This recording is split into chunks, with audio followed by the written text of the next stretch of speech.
Hello लोगोफोर, नोंथांमोननि गेजेराव आरोबाव मोननैसो गोदान मिउजिक भिडिअनि फुल आपडेट लानानै फैलायबाय। नोंथांमोना थाम्बनेल आरो टाइटेलाव नुनानैनो मिथिखादों जानो हागौ।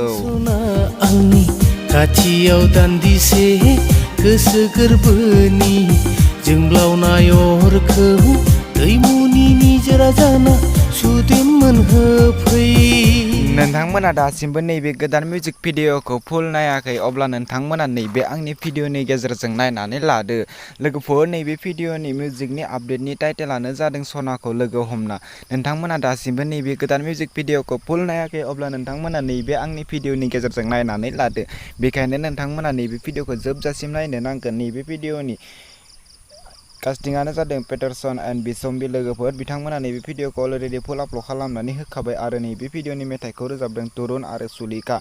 आरो नैबे भिडिअनि प्रडिउसारानो जादों तुरुन आरो नैबे भिडिअआ जोबोरैनो मोजां जादों। नोंथांमोना दासिमबो नायाखै, अब्ला नोंथांमोना बिथांमोननि इउटुब चेनेलाव थांनानै नैबे गोदान मिउजिक भिडिअखौ नायनानै लाहैदो। बिथांमोननि इउटुब चेनेलनि मुङानो जादों मोथो मोथो प्रडाक्सन। आरो नोंथांमोना दासिमबो बिथांमोननि इउटुब चेनेलखौ साबस्क्राइब खालामाखै, अब्ला बिथांमोननि इउटुब चेनेलखौबो साबस्क्राइब खालामनानै होदो। बिदिब्ला लोगोफोर, फैदो आरोबाव मोनसे गोदान मिउजिक भिडिअनि आपडेटनि सायाव।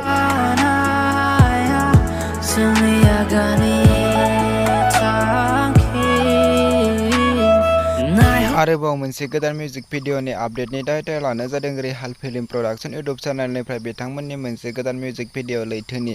लोगोफोर, नोंथांमोना दासिमबो नैबे गोदान मिउजिक भिडिअखौ नायाखै, अब्ला नायनानै लादो। बे भिडिअनि स्टार्टिंआनो जादों धोरोम खुंगुर स्वर्गियारि आरो बिदिन्था बाग्लारि। बिथांमोना नैबे भिडिअखौ अलरेडि फुल आपल'ड खालामनानै होखाबाय। नैबे भिडिअनि प्रडिउसारानो जादों पारुल बिहार आलि बर'। नैबे भिडिअनि मेथाइखौ रोजाबदों आजिज मुसाहारि। लोगोफोर, नैबे भिडिअआ जोबोरैनो मोजां जादों। नोंथांमोना बिथांमोननि लिहार फिल्म प्रडाक्सन इउटुब चेनेलाव थांनानै नैबे गोदान मिउजिक भिडिअखौ नायहैदो। बिदिब्ला लोगोफोर, दिनैनि बे गोदान भिडिअनि गुसुं आपडेटआ बेनोसै।